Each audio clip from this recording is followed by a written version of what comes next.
TPS reports. We're here. Wake up, Pat. All right, guys. We're back with episode number 5 on the year. That's right. We're now a quarter of the way through the year. And as always, I'm your host, Justin. And this time I'm joined again by Pat Dixon. What's up, Pat? How we doing, man? Good, man. Good. We missed you last time. We're glad you're back. This ought to be a fun show. Fun and exciting show. Yeah, man, we had a good tournament, and I hate I missed the last one. Chris Clark was here. We Yeah. had a superstar amongst us. I Yeah. can't believe I missed it. Shout out to him. I was trying to get him back, but he's stuck at BCA League. Sounds like him. Yep. Yeah. Yeah. You people in y'all's league, y'all miss out on life. Just Tell me kidding. about it. Just kidding. Just kidding. All right. So we had our first 8-ball event of the year, the first of 4. We're doing 4 8-ball events. This was the first one at Smoke and Q. As always, we had a field of 32 players. We also had $1,000 added. We also were done in one day. We did change up the 8-ball format this time, Pat. We changed it up from last year. We did races to 2, best 2 out of 3 sets. And what did you think about that? I thought it was a success. I was just about to say that I think my favorite part of the day was the format for 8-ball. I think it's a good switch. I think it makes it even more exciting for the rest of the formats that we do as far as giving everyone a chance without necessarily handicapping too hard one side or the other on the skill level. So it was great. I loved it. Yeah, I think it was super exciting. I mean, one mistake could cost you the whole set. And, it was like you win the first game, you're not even really close to being the winner. Even though you're on the hill, it's very still up in the air. And we also did the APA rules where you do make it, take it, whatever you make on the break is what you get. I think that adds a little bit of toughness to this format as well. Yeah, for sure. I talking to one of the players, and they weren't so excited about the combination of things because of the difficulty. But I kind of let them know, like, hey, that's kind of the point. Yeah. If we're doing such short races, even if it is 8-ball, then we want to take out as little randomness as possible, or control, I should say. Yes, exactly. We want to make it as wild and hectic as we can and make it as even as we can. So where everybody has a chance to win, where there is, maybe no favorite in each match, even though we all kind of know that sometimes there are favorites and sometimes there's just nothing you can do about it. Sometimes the same guy might win back-to-back tournaments. Sometimes he might show up, Yeah, and just smack everybody around a little bit with a big smile on his face and a handshake afterwards, man. But we love him for it. exactly. So before we get too deep into this tournament, let's go over our sponsors here. As always, Deadstroke Media, that's you, number one sponsor at the top of the list. Thank you so much. We also had Inkwell Design, JC Riggs, with another fantastic trophy. I actually really like this one a lot. I don't know what you thought, but this one was actually one of my favorites. The Roundabout Grill, they sponsored us once again. Definitely go check them out at some point. Fantastic breakfast. Pretty good lunch, too. I'm not going to lie. Really good lunch, too. Alpha Installations, we missed Rhett. He didn't play this time. I thought maybe he would play, but I know he's been busy with work. Paul Harrison Custom Cues. We always appreciate Paul being involved. Definitely, if you need any cue work done in the Charlotte area and the Matthews area, go give him a call. Portico, licensed general contractors. Thank you so much, Corey. We always appreciate you. We know you're very involved in the Charlotte pool scene now. Tim's Cues, Tim Hewitt. We appreciate him being a sponsor. He's another guy that can work on your cues. Give him a call. He's always around. He goes to a lot of different pool halls. He's all over the place. Branded, we appreciate Branded being a sponsor as well. Mike Stamey, give him a call if you need anything done. He does like car wraps, makes signs for you. Does some other apparel. Pool Doctors, obviously, Pool Doctors been with us for day one. It is almost summertime. It is time to get that pool installed or cleaned or whatever you need done. Give them a call. Fast Action Billiards, appreciate them being a sponsor. We're actually going to be back there in a couple of weeks. We'll be talking about them. TKO Custom Cues, that's Kirk Over Cash. Makes a fantastic looking cue. Highly recommend it. They look beautiful. They play beautiful. Give Kirk a call if you want to get a new cue. And that's it. That's all of our sponsors. We appreciate each and every one of them. Now let's get to the tournament that we're talking about. 8-ball at Smoke and Q, 32 players, a pretty stacked field. We did put up a poll before the tournament started. who you thought would win: Mike Davis, Ronald Bott, Joey Tate. The majority of the people chose Mike Davis. Pat, did you vote? And who did you vote for? And were you surprised by the results of the poll? What a compound question. One, no, I didn't vote. Two, I would have voted for Mike Davis. Three, I wasn't surprised by the results. I will say, Yes, I'm not surprised at all. more people voted for other than they did for Joey Tate, which I thought was funny. I want to know who is the other? Who is the other that people really thought we should have allowed people to? I mean, you got to be careful on the internet. You allow people to just freehand type stuff in, you'll get some crazy Oh, yeah. results. So it's probably best that we don't do that. Yeah. But I'm very curious to see for those that took it seriously and said other who they really thought was going to win. So Yeah, let's say you take Mike Davis out, right? Yeah. Or if somebody said you can't pick Mike, you got to pick somebody else. Who would you have said? I probably would have said Joey Tate. Yeah, I think Mike Davis or Joey Tate were my top two choices. For sure, for sure. Same. I probably should have said you can't pick either Mike Davis or Joey Tate. If you had to pick somebody If I on the could say list, which, by the way, the three people we put on the list were the top three finishers, by the way. My next guess, accurate. my next guess out of those three probably would have been Jazz McConney or Jeff Pate. Probably would have been my next two choices. Yeah, I like that, especially Jeff Pate, because I feel like Jeff is not only is he really good, but he loves eight ball. I feel like he likes eight ball a little bit more. It's kind of similar to one pocket in a sense where it's a little bit more strategic. There's not really like you got to get to this or that one. The pattern can change, your decision can change a lot on what needs to happen on the table. And I remember what he's done back at Irish Q a lot when we used to do a lot of eight ball tournaments up there. Yeah, and he won our very first ever eight ball tournament that the pool series ever did, and he did do pretty well in the one pocket tournament recently as well. So let's kind of dive into these top eight players here because we do pay out the top eight like always, and those top eight players made a combined $3,990, which is really great for a one-day event, a $50 entry fee tournament. That's pretty awesome. So definitely y'all know that there's money to be made in the pool series. So the top eight, first place, no surprise, Mike Davis comes out with the trophy that JC Riggs and Inkwell Design made. Second place, Joey Tate. Third place, Ronald Bott. Fourth place, Chris Brower. Fifth, sixth, Jazz McConney and Kevin Candido. Seventh, eighth, Kyle Sherrill and Carlos Torres. Pat, where do you want to start? What jumps out to you first? I think the thing that jumps out to me the most is probably Kyle Sherrill. Kyle Sherrill, and I'll say both Kyle Sherrill and Carlos Torres because I feel like you could go down the list and find 5, 6, 7 other players maybe that you could have said you would have expected to take those spots or somewhere in the money to maybe knock them out and put them in like 9 through 12. So shout out to them for having a really good tournament. And I'll say too that Chris Brower, not that he can't be, in the money or up there towards the top guys, but to see him up there a little bit more, like I feel like he breaks into the money often when he plays in our tournaments. But this is probably one of the higher ones that he's gotten most recently, if I'm not mistaken. Yeah. So this is Chris's. He was tired too. Yeah. I think this is his second time getting fourth place in our event. He did do well at the 8-ball tournament at Blue Rocks towards the end of last year as well. But yeah, you started off mentioning Kyle Sherrill and Carlos Torres. First time that either one of them have played this year, and they both cashed. What was that? So that just goes to show format is a success. Yeah, that's and they both played in a few tournaments last year, so it's kind of crazy that they waited this long to play this year, but they both came out with a bang. Kyle, that's back-to-back catches for Kyle if you go back to his last tournament last year. So maybe he's going to become a pool series favorite. Kyle actually is probably one of the most underrated players in this field. Yes. For the past however long, he's been playing with this 25-year-old wooden cue that he's had forever, and just retip.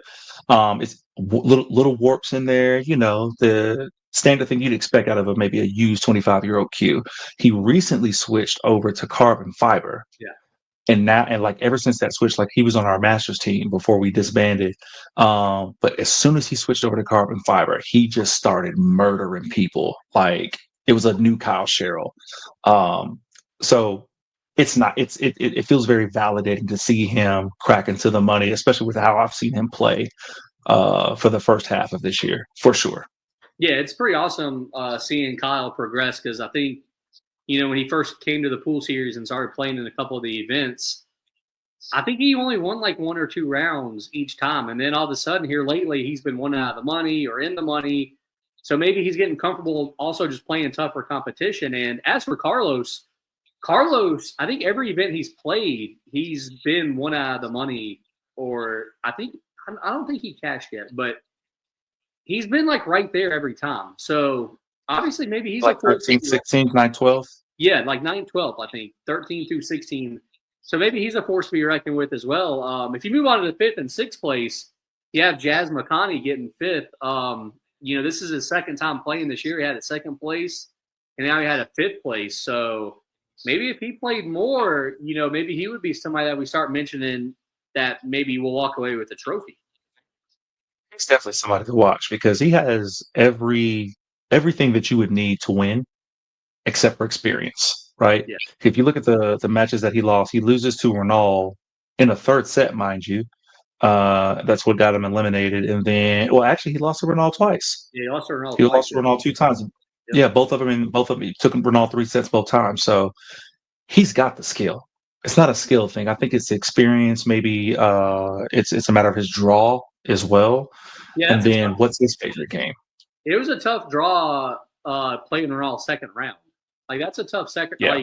Because then you got to grind through a pretty far way on the loser side. So really, to lose second round and to finish fifth place, that in itself is impressive. That's the grind. And then the players that he beats to do it. So when he gets over to the B side, he has to play Jeff Howe. He beats Jeff Howe 2-0. Jeff Howe is no slouch whatsoever. That's a really close match. You can probably give the edge. I would give the edge to Jazz. Then he plays Al Manuel. Al Manuel ain't no slouch. Very good one pocket player, decent rotation player as well. Overall, a very good pool player. Beats him 2-0. Then turns around and beats Lucky Luciano 2-0. Yeah. Yeah, 9-ball would definitely be Al's game. I don't see him play 8-ball too much. I thought I saw him play a lot of maybe one a couple of the one pocket tournaments that we held last year at Smoking Q. I don't think he's ever played in our one pocket tournaments. I could sworn. Maybe I'm mixing it up. But needless to say, he ain't no slouch. Like I was a very good pool player. So he's like, to your point, he's grinding through a tough B side, and it's like I was talking to you about before. Like this might be one of the most even fields that we've ever had, to where we're going to see a lot of shakeups towards that middle and like cracking into the money. So shout out to Jazz for grinding through and still getting fifth, losing to Ronaldo twice. Yeah, this was a very even field. I feel like there was like your top three, which we mentioned that were finished the top three, and then after that, there was probably 20 players that I think really there's not that much of an advantage for any of them. The other fifth place finisher was Kevin Candido. Kevin's really kind of becoming a guy to, keep an eye on in these tournaments, because especially, tournaments where it is kind of an even field like this, because, he's been close to the money or in the money a few times now. And, he beat Jacob Blake. Then, he basically loses to Joey Tate and Chris Brower. I mean, Kevin is a really good player that I don't think enough people recognize. So I think that's a good point. I think he's underrated as well, just like Kyle is. Not as much, but he'll be one of those ones to watch for. I feel like he's going to be one of those ones that'll threaten keeping other players out of the money. Maybe he might overachieve one day and win a tournament. I don't know if I see that yet, but he's playing some real good pool lately. Yeah, absolutely. He's playing really good.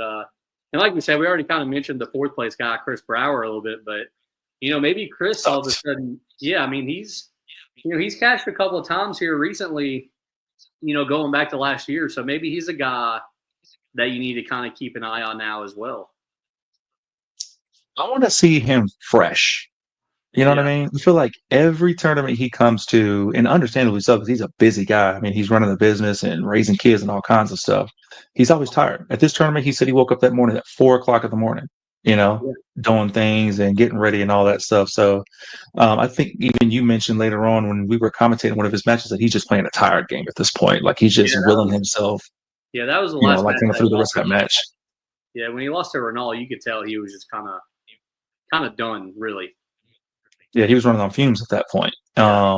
So you imagine waking up at 4 a.m, right, doing everything you got to do, and then you come through and do what you do through this field. I mean, a fresh Chris Brower is a scary Chris Brower.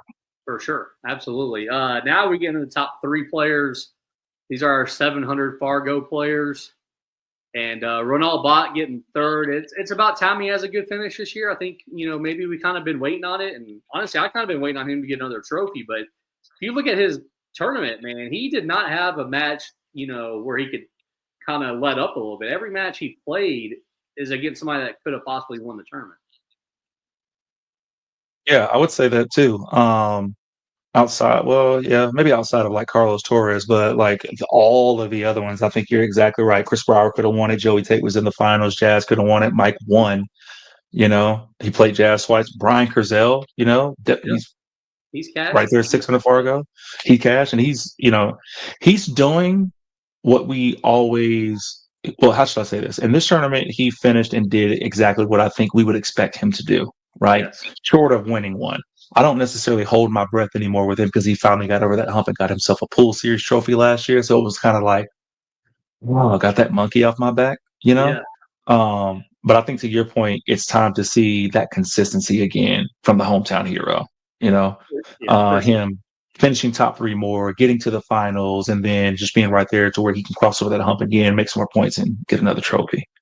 Yeah, it's time for Ronaldo. I mean, he was second place points finisher last year. It's time for him to step up and get back up there. I also feel like, he's missed a few tournaments this year. Last year, he played in almost all of them. So maybe that's kind of played a factor as well. Second place was Joey Tate, first time playing in the pool series.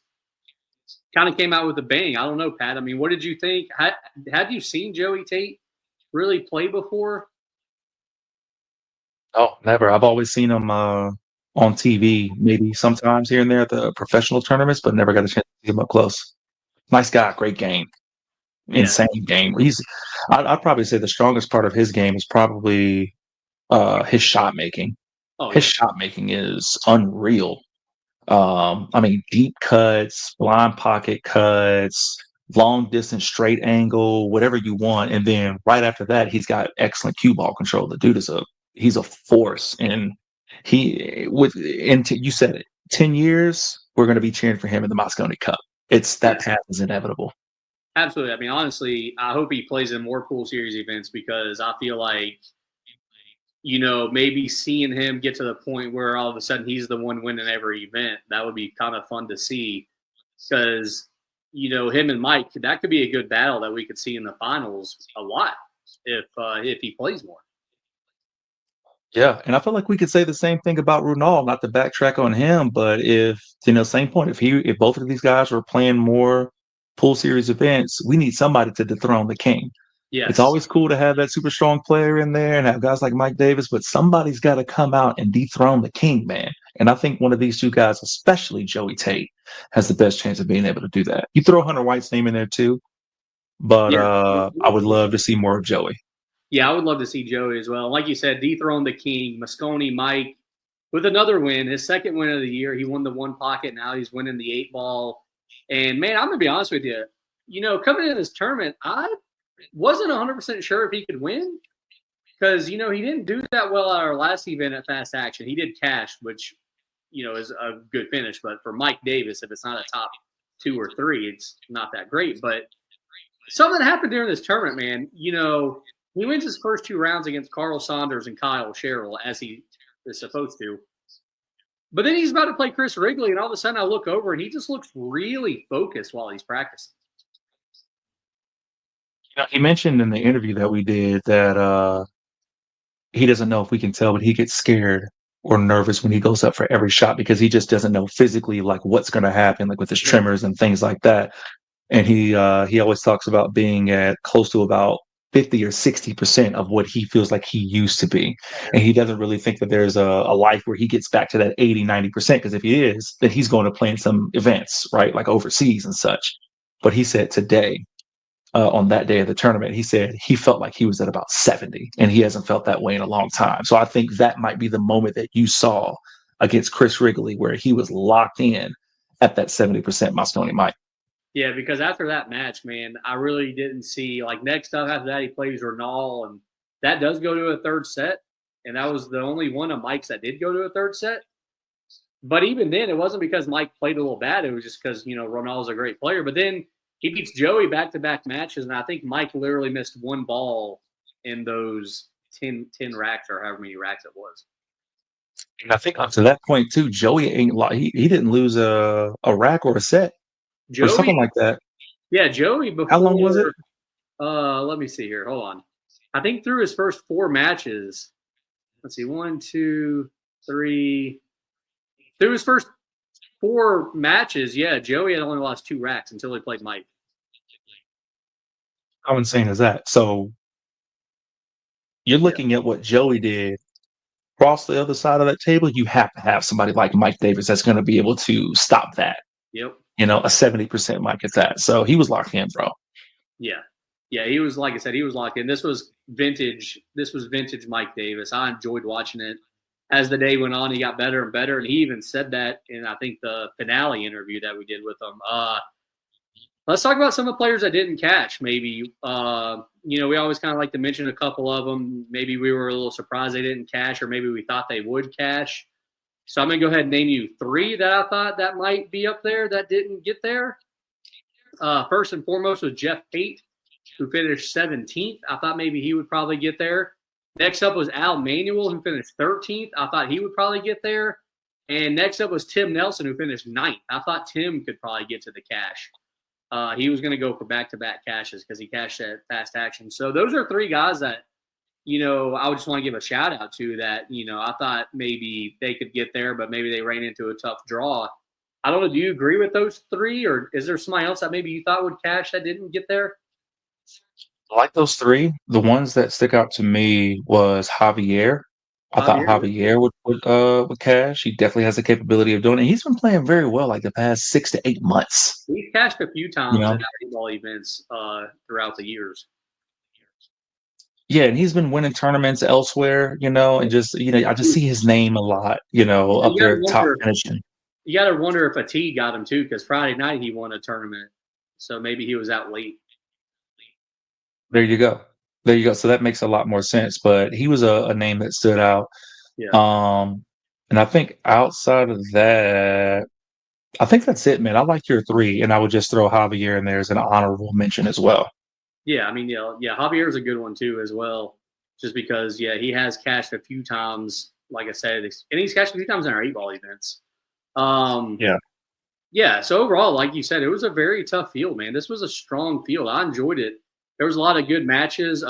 You were actually in the tournament, so let's talk about your tournament a little bit here. You went 2-2, won 2 matches, lost 2 matches. You started off playing the Zig, Gene Ziegler. You won in 3 sets. Then you lost to Chris Wrigley on the stream table, 2-0. You beat Michael Gasser 2-0, and then you lost to Kyle Sherrill in the third set. I just want to get your thoughts on how your tournament went, and then I got a couple questions that I want to ask about them after you kind of take it. Well, actually, let's just take it match by match here, because I do want to ask one of my questions about the first match. So the Zig, you beat the Zig 2-1. Just walk us through that match a little bit. Um, we both started off kind of cold. I started playing well a little bit quicker than Zig did, and I was just really good early on. Whenever I play Zig, it's like we talked about when you play your friends, it's really hard to kind of play up to them. You kind of struggle, like how you said when you play Clay or Renal or David Anderson or anything like that. It was kind of the same thing for me.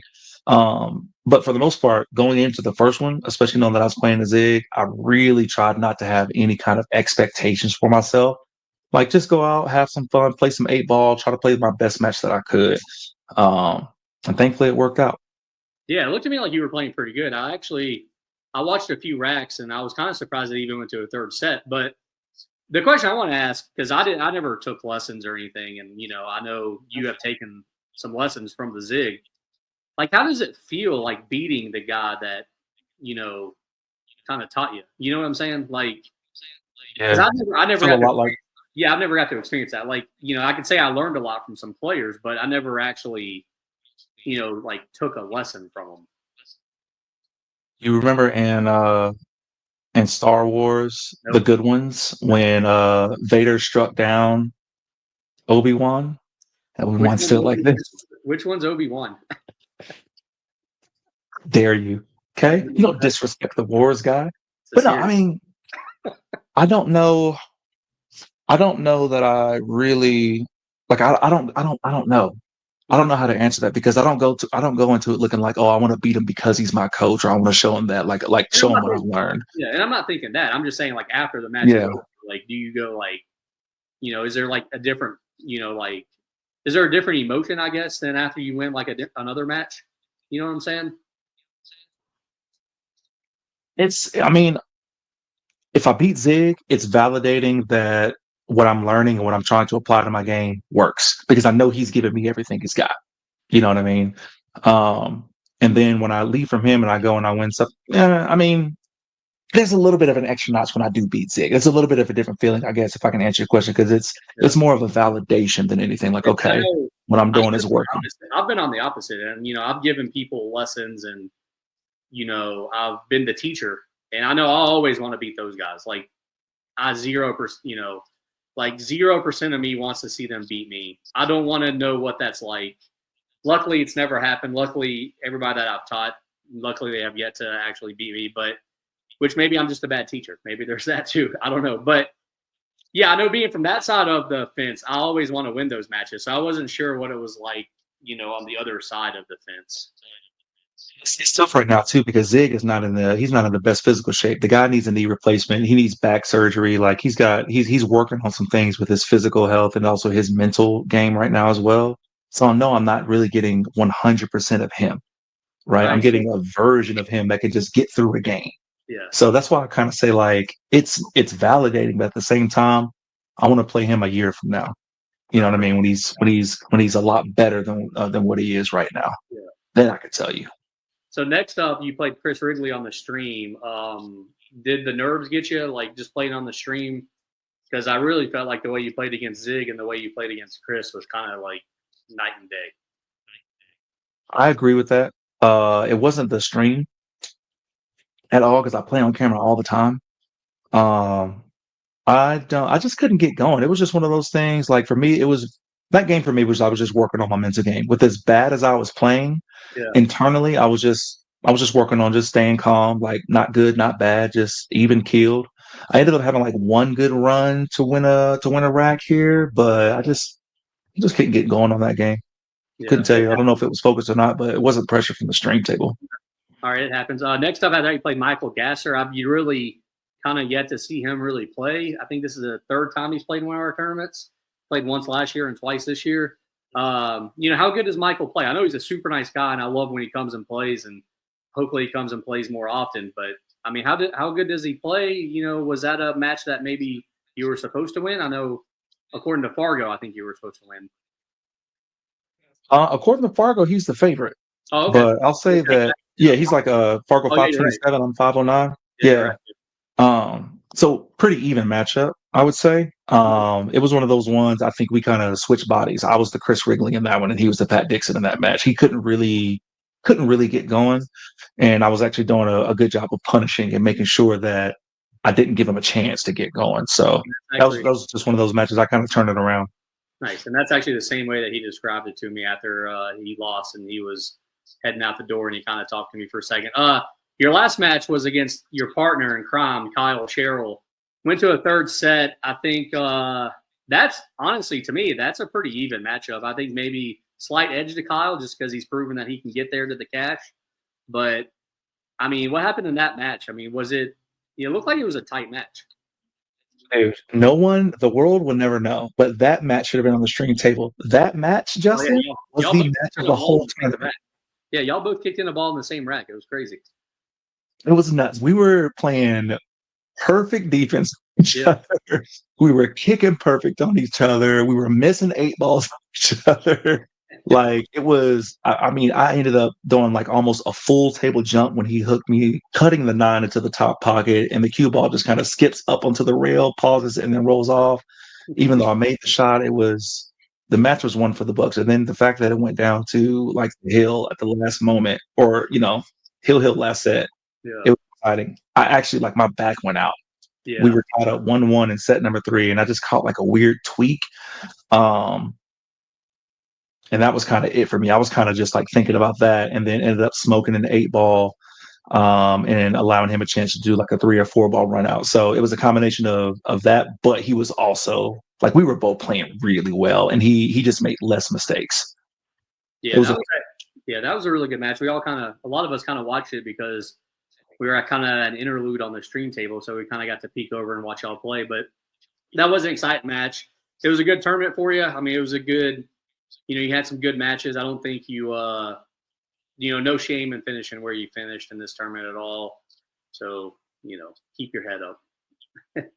It's my. I feel good about it. I actually had that's probably some of the best pool that I played in a while, including the the terrible match against Chris. I had fun. I was happy with it. It's all about having fun. That's really what it's about. And my many years of playing, the number one thing I can say is if you're not having fun, it's not worth it. So we're going to kind of not mention your match with Chris anymore, but we will talk about some of the other stream matches. We started off with Joey Tate beating Jeff Howell 2-0. And then we had Barry McDonald beating Brian Francis 2-1. That was our 2 first-round matchups. What do you think about those 2 matches? I mean, is there anything you want to mention about Jeff and Joey playing? Between Jeff and Joey, no, not. I mean, honestly, not really. That match went probably how I expected it to go. It was nice to see Joey play up close and personal for the first time. To really understand what it is that makes him such a great player, and it is extremely obvious right out the gate. And shout out to, you said Brian Francis, right? Yeah, Barry McDonald beat Brian 2-1, which to me is maybe a little bit of an upset. Barry plays a lot better Barry plays a lot better 8-ball than people think. So maybe it's not that big of an upset. If it was 9-ball, I would say maybe, but I was a little surprised that Barry won. I'm not so surprised because Brian Francis did come in last minute without his cues to like take a spot. You know what I'm saying? So he just kind of grabbed something off the wall and was playing. True. And he still took it to a third set. Yep. You know what I mean? So I would be, I guess I would be more surprised if Barry would have done this, not to take anything away from him, but if he would have done this at the very least with Brian having his cues, like having his setup and being ready to go. I will say that was a pretty fun match to watch, though. Y'all should definitely check it out on the YouTube channel. Shout out to Barry also for getting 13th. I know, that's he has yet to cash in one of our events, but anytime that he can kind of finish in the top half is, worthy of a shout out for him. Second round, the only matchup was you and Chris. We'll kind of skip over that. Like I said, we already kind of talked about it, so no need to talk about it more. Final 8 on the winner's side, we had 2 matchups. We had Mike Davis beating Chris Wrigley 2-0 and Joey Tate beating Tim Nelson 2-0. What do you think about Mike and Chris? Last time they played in our 9-ball tournament earlier this year, it went hill third set. It's crazy. Yeah. That's crazy that happened. I think I was playing at that time. I think I might have been in my match over there against Michael Gasser at that point. Yeah. So I didn't get a good chance to go over there and see, but it was a good match. Mike just, played like Mike is supposed to play. And then kind of the same thing with Joey and Tim. I think Joey just played like he's supposed to play, and Tim just, never really had, with such short races, it's not that difficult to lose 2-0, I think. No, not at all. Especially like for those 2 guys in particular, Joey and Mike, they had the best breaks easily out of anybody. And when you're doing this kind of format, you have to have a great break if you want to be getting to the hill first, knocking people out 2-0. And Joey for sure had the edge, I think, on the best break for like the entire tournament. I think Mike's break started to get a little bit better than Joey's towards the end, especially in the hot seat in the championship. He started to have like that kind of turned a little bit, but Joey consistently throughout the tournament had the best break. Yeah, I mean, honestly, the only time that Joey's break didn't work was when he lost to Mike. Other than that, it was perfect, I thought, throughout the day. Next up, we move on to the Final 4 winner side. You had Mike Davis beating Ronald 2-1, which is, I think, the only match that we had on stream go to 3 sets. And then you had Joey Tate beating Kevin Candido in 2 sets. Did you get to see either one of those matches? I mean, obviously, Mike and Ronald was a very good match. I don't think I saw either one of those 2 matches either. I think I was still in that long barn burner with Kyle. It's at that point.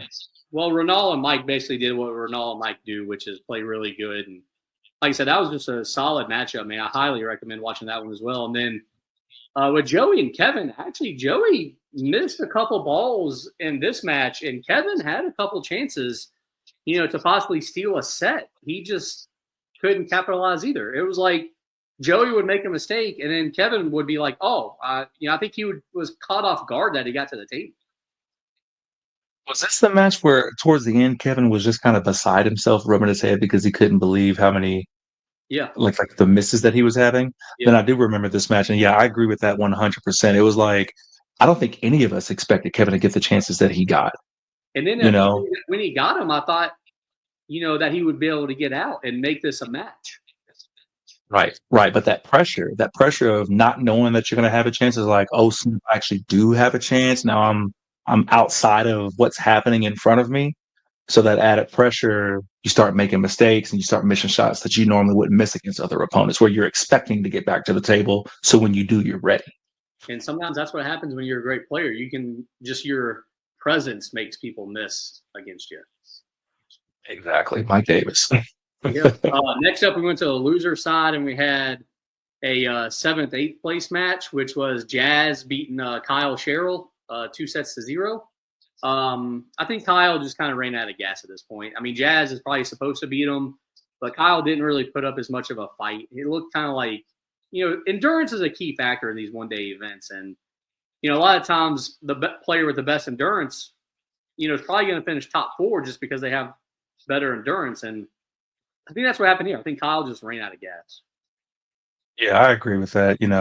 What Jazz is going to be 16 soon. So No, he's already 16, I think. is he already 16? I thought he said he's coming up on 16. Maybe he said 17, but yeah, I think Kyle got as far as I would expect him to get. I don't think I would have expected him in this field to get fifth, sixth, fourth, third, or anything like that. I think seventh, eighth is like the higher side for him in this field. So it makes sense that once he gets here, it's kind of the end of the road. To your point, probably ran out of gas at that point. A big emotional win against myself. For it to go down to the wire like it did. I think he went up against Kevin Candido as well, Yep. right? And so a lot, yeah, ran out of gas, and then that youth on the other side. Plus, Jazz is the better player. Yeah. You Jazz know, is a better he's the player. better pool player. He's supposed to win that match. He's supposed to win that match, especially that late Yeah, in the tournament. absolutely. Next up, we had the hot seat match, which was Mike beating Joey Tate in 2 sets. This was actually a pretty competitive match, though. And if Joey's break just didn't fail him like twice in this match, I think, he probably walks away with the win. I think so too, and I think in order for Joey to have, in my opinion, a real good chance at winning, he had to win the hot seat match. He had to be the one to get double dip Yeah. because double dip and Mike, I don't care who you are, it's a tough thing to do. It's a very tough thing to do, especially in this tournament. And he's the epitome of the guy that gets better as the night goes on. Oh, yeah. So you got to be the one that gets double dip. Mike definitely gets better as the day goes on. And I think, Joey, this is the first time he's played one of our events, too. Maybe just the shorter race, Mike's more used to it. Maybe Joey just, wasn't quite used to it because I really feel like if it was just a long race to race to 7, I think maybe Joey maybe pulls out the victory, maybe. But, He, being he might be the favorite in a long race, right? being a short race, Mike is used to this. He plays in a lot of our tournaments, so I think that kind of gives him an advantage a little bit. I agree with that 100% because what would Joey be used to? Longer races to 5 to 7 to 9 to 11, winter Mhm. break format. He has an opportunity to get in stroke, stay in stroke, put a package together. You know what I mean? Yep. So I agree with that. Different format for him, but definitely hoping he comes back and plays some more. He's got Yeah, to. I definitely hope so as well. Next up, we had Ronald beating Chris Brower in the 4th place match. Like we said, Chris just ran out of gas. He had some chances that I think if it was earlier in the day, he would have taken advantage of. But at this point, you could just tell Chris was just kind of mentally and physically exhausted. Yeah, I think you called it. You called it. He's playing a tired game right now. You could see it. I think maybe as well that he was happy with how far he had gotten, Mm-hmm. and he was okay with the result of it being a loss at that point because he probably when you're that tired, it's almost like you feel like there's really nothing that I can do. So you kind of just go through the motions and the groans of just kind of getting it over with. And if you make a ball, great, but you're just kind of like, all right, this is enough. End of the road. Yeah, And Ronaldo doing what he's supposed to do by winning the match that he's supposed to win, which is that one for sure. exactly. Then next up, we had Ronaldo and Joey play in the third place match. I think this was a pretty fun and exciting match. Also, this might be possibly my favorite one to watch throughout the day. Maybe. Even though it was 2-0. Yeah. Well, I mean, we only had one match go to the third set on the stream.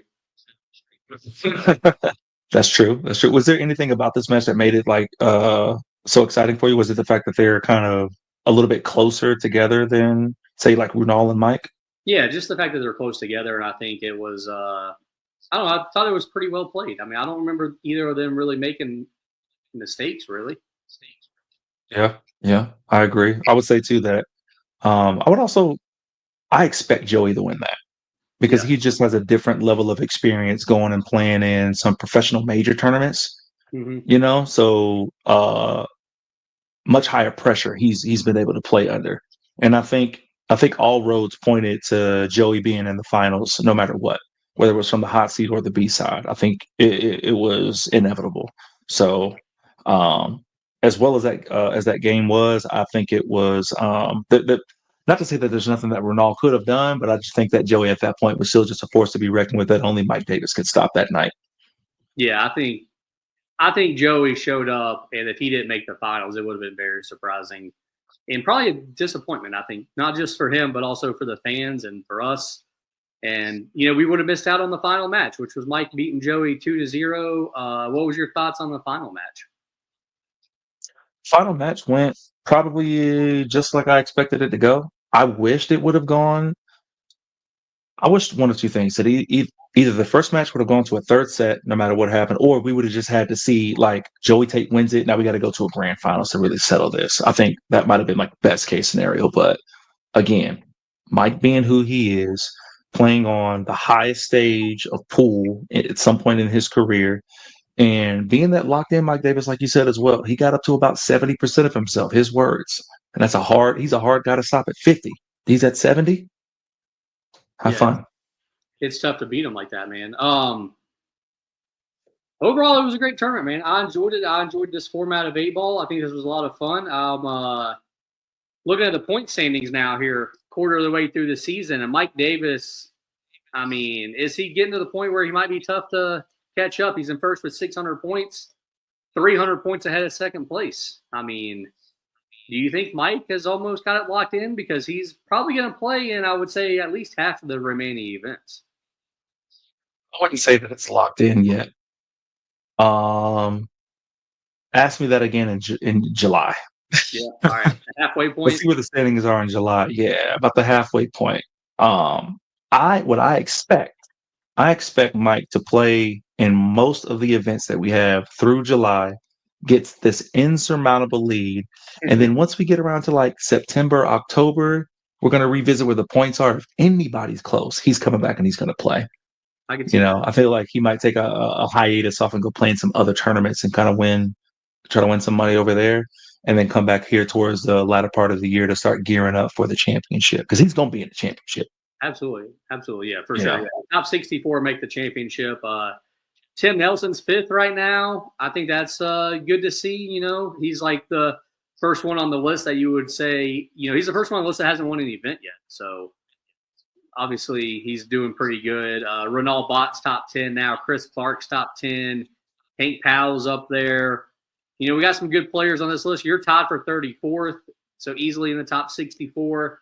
I think it's going to be fun to see how it plays out. I'm pretty excited. It's going to be a tough field at the end, a tough 64-man bracket. We do have an event coming up 2 weeks from this Smoke and Q tournament, April 19th. We're back to fast action, this time for non-ball. Are you excited to be playing non-ball there this time? Yes, for the love of God. Give us eyeball at Fast Action Boogers, please. Love what they've done to the tables, by the way. They worked on all of their tables outside of the diamond because it plays like it's supposed to. But we talked about how like the pockets were, they needed some shimming or some trimming and some equality on those things, and they got it done. And now they're playing very, very well. very well. So I'm excited. I'm excited to get back to some nine ball. That's my Yeah, favorite one for sure. they're done great at that venue. They got it looking really good. They got the tables playing good.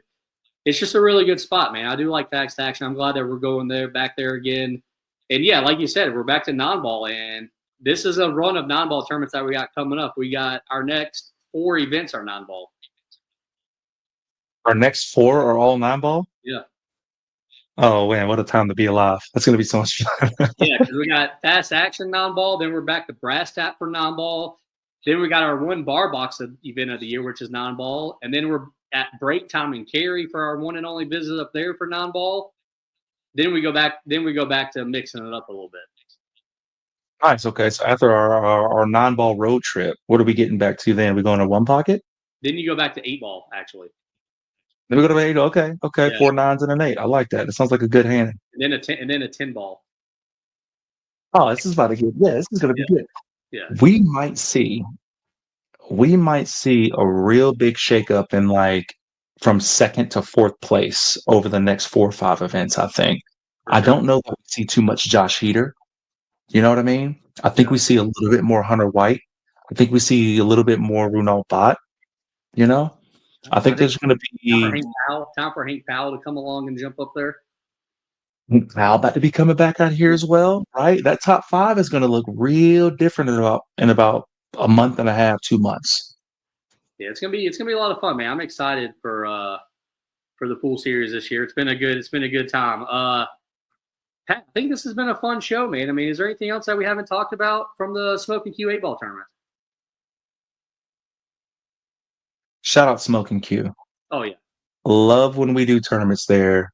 My favorite spot to stop by and do a tournament at. The food is always so good, so doggone good. Staff is always great, amazing, extremely helpful and attentive. They help us out so much, yes, you know, on the admin side, man. Those ladies, Matt, what they're doing over there is awesome.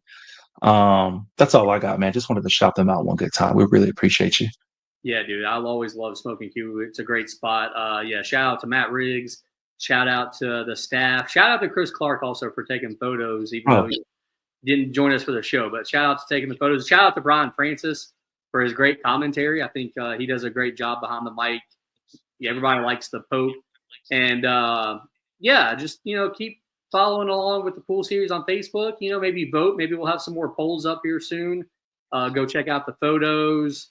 We'll have some interviews up on YouTube here soon. We took a few interviews during the last tournament. It's going to be a lot of fun. Pat, is there anything else you want to mention before we sign off?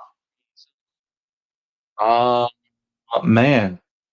Sign up for a new pool league coming to a town near you.